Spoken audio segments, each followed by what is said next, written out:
Hello friends, please like and subscribe my channel easy learning. आज का जो हम टॉपिक करने जा रहे हैं वो है सैड का, सिस्टम एनालिसिस एंड डिज़ाइन का। सिस्टम एनालिस्ट, सिस्टम एनालिस्ट वो पर्सन होता है जो हमारे सिस्टम को क्या करता है, एनालाइज। नाम से ही पता लग रहा है सिस्टम एनालिस्ट। जो पर्सन सिस्टम की डिटेल में स्टडी करता है, वो डिटेल में इसलिए स्टडी करता है ताकि हम जो हमारा कंपनी का जो ऑब्जेक्टिव है उसको अचीव कर सकें। उसकी अचीव करने से पहले उस सिस्टम की स्टडी करना, क्या क्या उसमें कंपोनेंट्स हैं, कौन सा सिस्टम कैसे वर्क कर रहा है, क्या पर्सन्स की क्या रिस्पॉन्सिबिलिटी है, कौन सा कंप्यूटर पे कौन सा काम हो रहा है, कौन सी मशीन क्या हैंडल कर रही है, कौन सा डिपार्टमेंट किसके साथ कनेक्टेड है, हर डिपार्टमेंट के क्या ऑब्जेक्टिव्स हैं, क्या कंपनी का मोटिव है। क्या हर चीज़ के प्रोस एंड कॉन्स, एडवांटेजेस और डिसएडवांटेजेस, ये सब कुछ स्टडी करने के बाद एनालाइज करना, सिस्टम जो हम नया बना रहे हैं या पुराने में चेंजेस कर रहे हैं वो हमारा कैसा बनेगा, उससे पहले सिस्टम एनालिस्ट डिटेल स्टडी करता है। अगर तो पुराना सिस्टम है तो उसमें चेंजेस कर रहे हैं तो सिस्टम एनालिस्ट रिस्पॉन्सिबल होगा कि पुराने सिस्टम में क्या प्रॉब्लम थी, अब उसको नया क्यों किया जा रहा है, वो करेगा। अगर तो मेरा मैनुअल सिस्टम था उसको कंप्यूटराइज्ड करना है, तो अगर उसको कंप्यूटराइज करना है, क्या क्या फाइनेंसेस है, क्या क्या रिसोर्सेज अवेलेबल है, क्या क्या पर्सनल्स हैं, वो सारी स्टडी डिटेल में जो पर्सन करेगा वो है सिस्टम एनालिस्ट। कंपनी कोई भी नया सिस्टम या पुराने को मॉडिफाई करने से पहले एक पर्सन को हायर करता है जिसके पास टेक्निकल और इंटरपर्सनल स्किल्स होती हैं, जो अपने एक्सपीरियंस के बेस पे सिस्टम को डिटेल स्टडी करने के बाद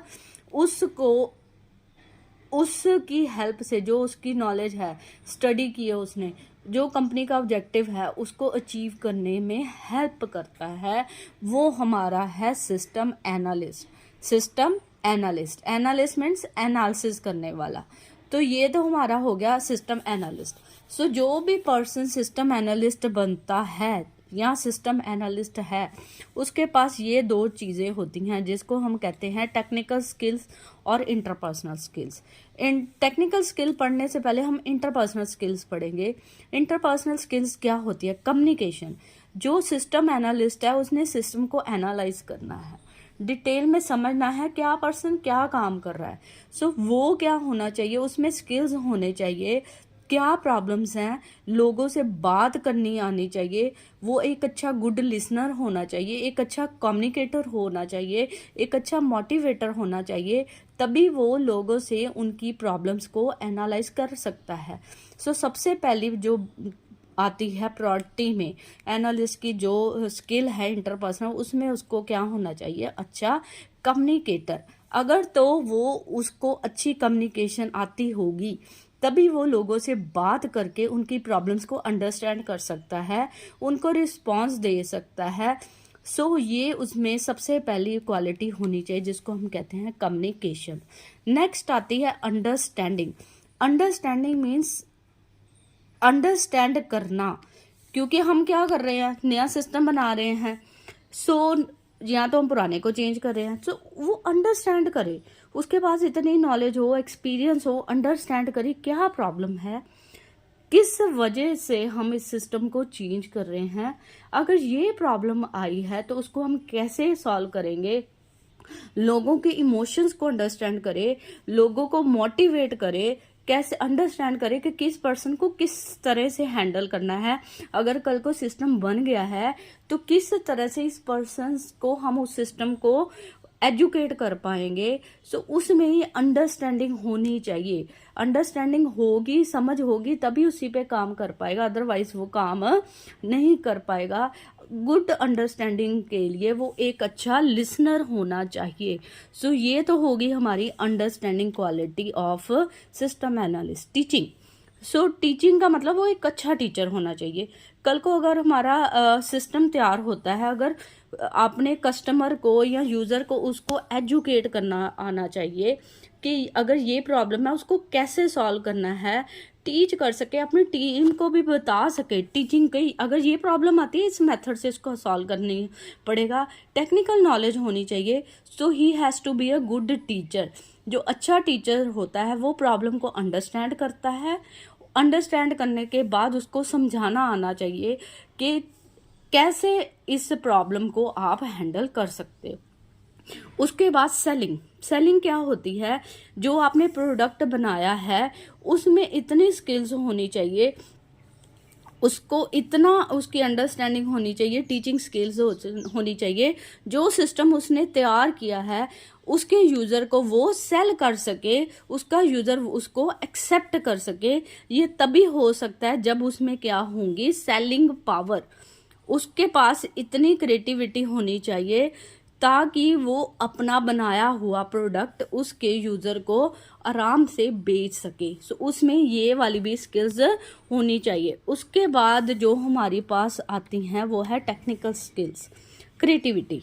सो अगर कुछ भी आप बना रहे हो, चाहे वो पुराना या नया, उसमें क्रिएटिविटी होनी चाहिए। क्रिएटिव मतलब जो ओल्ड चल रहा है, जो हम सिस्टम नया बना रहे हैं उसका मतलब उसमें हम कुछ चेंजेस चाहते हैं, चेंजेस सभी चाहते हैं।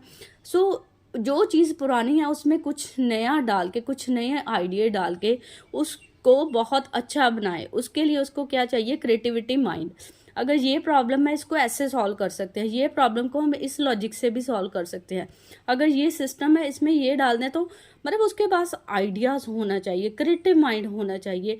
डिफरेंट टेक्निक के साथ सिस्टम को क्या कर सके, अच्छा बना सके, सिस्टम को क्रिएटिव बना सके। वो क्रिएटिविटी भी ऐसी होनी चाहिए जो इजी टू हैंडल हो, इजी टू अंडरस्टैंड हो, ताकि जो जिस पर्पस के लिए कंपनी ने उसको हायर किया है, कंपनी ने उसको हायर किया है उसका ऑब्जेक्टिव अचीव करने के लिए, सो वो अपनी क्रिएटिविटी के साथ उस ऑब्जेक्टिव को अचीव करने में क्या करे, हेल्प करे।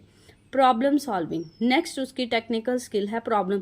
अगर कोई प्रॉब्लम आती है तो उसको डिफरेंट मेथड के साथ वो सॉल्व करे। ये ना हो कि प्रॉब्लम आ गई, ही डजंट नो कि हाउ टू सॉल्व प्रॉब्लम। उसको पता हो अगर ये प्रॉब्लम आती है तो इस प्रॉब्लम को इस मेथड से सॉल्व कर सकते हैं, या डिफरेंट अल्टरनेटिव की हेल्प से। गिव अप मत करे, वो डिफरेंट क्या कहते हैं अल्टरनेटिव्स की हेल्प से उस प्रॉब्लम को सॉल्व करे, ना कि प्रॉब्लम को बढ़ाए। सो इसलिए उसका क्रिएटिव माइंड होगा तभी वो प्रॉब्लम्स को क्या कर पाएगा, सॉल्व कर पाएगा। ये जो सोल्यूशन है प्रॉब्लम सॉल्विंग का, वो तभी आएगा जब उसके पास क्या होगा, एक्सपीरियंस होगा, जब उसने उस तरह के प्रोजेक्ट क्या किए होंगे, हैंडल किए होंगे। सो उसके लिए कोई भी प्रॉब्लम को सॉल्व करना क्या होगा, डिफ़िकल्ट नहीं होगा। नेक्स्ट आ जाएगा प्रोजेक्ट मैनेजमेंट। सो वो कैपेबल हो प्रोजेक्ट को मैनेज। प्रोजेक्ट मैनेजमेंट का मतलब होता है जिस प्रोजेक्ट पे हम काम कर रहे हैं वो टाइम पे, कम कॉस्ट पे कंप्लीट हो जाए। सो प्रोजेक्ट मैनेजमेंट में ये नहीं है सिर्फ कॉस्ट और टाइम की बर्डन है, कोऑर्डिनेशन बनानी टीम में, वो भी किसने मैनेज करना है, सिस्टम एनालिस्ट। सो प्रोजेक्ट के रिलेटेड जो भी कोऑर्डिनेशन, कंट्रोलिंग, टाइमली शेड्यूलिंग, जो भी सारी मैनेजमेंट है वो किसने करनी है, सिस्टम एनालिस्ट ने। देखना सभी काम कर रहे हैं, टाइमली कर रहे हैं, जिसको जो रिस्पॉन्सिबिलिटी दी है वो कर रहा है। सो ये वाली क्रिएटिविटी किस में होनी चाहिए, सिस्टम एनालिस्ट में। नेक्स्ट आता है डायनेमिक इंटरफेस। सो डायनेमिक इंटरफेस क्या कहता है कि ये नहीं है कि वो फिक्स हो क्या ये वाला ही कंप्यूटर लेना है। अगर कुछ फ्यूचर में चेंज आता है, सो वो ऐसा पर्सन हो कि अगर कुछ चेंजेस आती हैं टेक्निकली या पर्सन के रिलेटेड, उस चीज़ को वो क्या करे, एक्सेप्ट करे। जैसे जैसे रिक्वायरमेंट हो उस तरह से अपने आप को क्या कर ले, चेंज कर ले। सो इसके लिए इसको हम कहते हैं डायनेमिक इंटरफेस। सो पर्सन जो होता है वो क्या होना चाहिए, डायनेमिक होना चाहिए, जो हमारा सिस्टम एनालिस्ट है। सो इस तरह से वो हम कह सकते हैं system analyst is the major person for the success of any system. So success किस पे डिपेंड करती है? सिस्टम एनालिस्ट पे।